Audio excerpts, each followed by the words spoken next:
So we begin this news hour with breaking news from Nigeria, and the United Nations says at least 110 civilians have been killed and many more injured in an attack in the northeast. There have been funerals for some of the dozens of farmers who were killed while working in rice fields.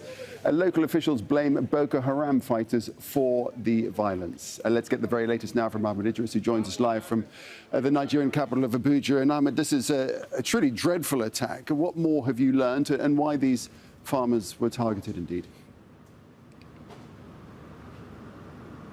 Shocking indeed, Nick. We are hearing that the attacks actually happened in two villages, Koshebe, Koshebe and Zabarmari. The funerals actually took place in Zabarmari. What we're hearing now is that 27 others have been, more than 27 others have been buried in Koshebe. A hunt is now on for maybe survivors, but there are a lot of people who believe that dozens of bodies are still there. We've spoken with a few officials there, some of them emergency workers, who said they are now on the search for more bodies in that particular area. We are hearing also that at least 26 people have been taken away.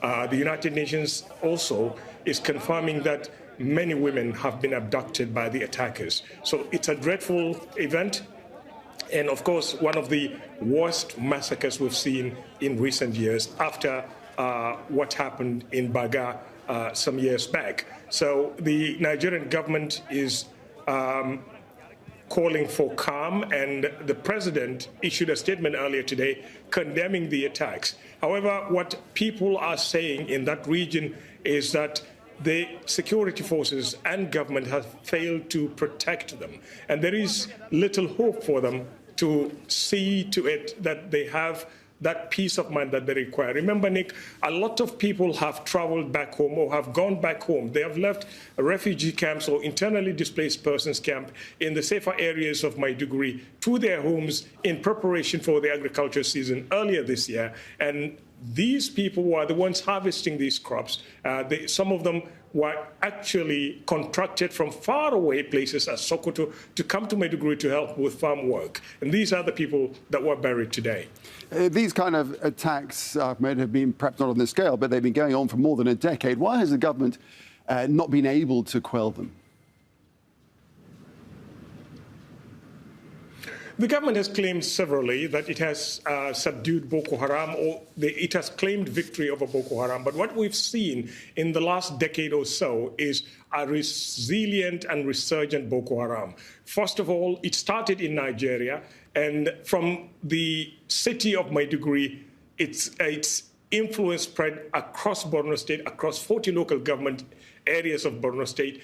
In fact, it reached a point whereby most of the local council areas in Maiduguri were taken over by Boko Haram. The only safest place probably would be the capital city itself, because it's a garrison town. It's protected by the military. The military, make sure that the road linking Maiduguri to other parts of Nigeria, at least one road was kept open for most of the period Boko Haram was controlling large swathes of territory.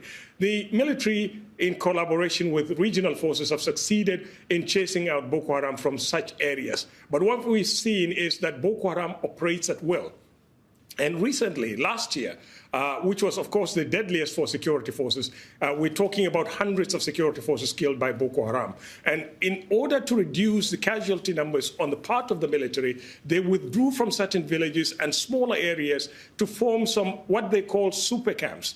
Forming those super camps exposed a lot of villages to attacks by Boko Haram. And that's what we've been seeing for more than 1.5 years now. And sometimes communities cannot step 2 kilometers outside of their villages without being attacked by Boko Haram. And these people, these actors, usually or routinely drive on motorcycles and invade communities, loot their property, kill and maim and abduct as they wish. All right, Ahmed, we'll leave it there for the time being. Ahmed Idris reporting on that dreadful attack there by Boko Haram, it seems, reporting from Nigeria.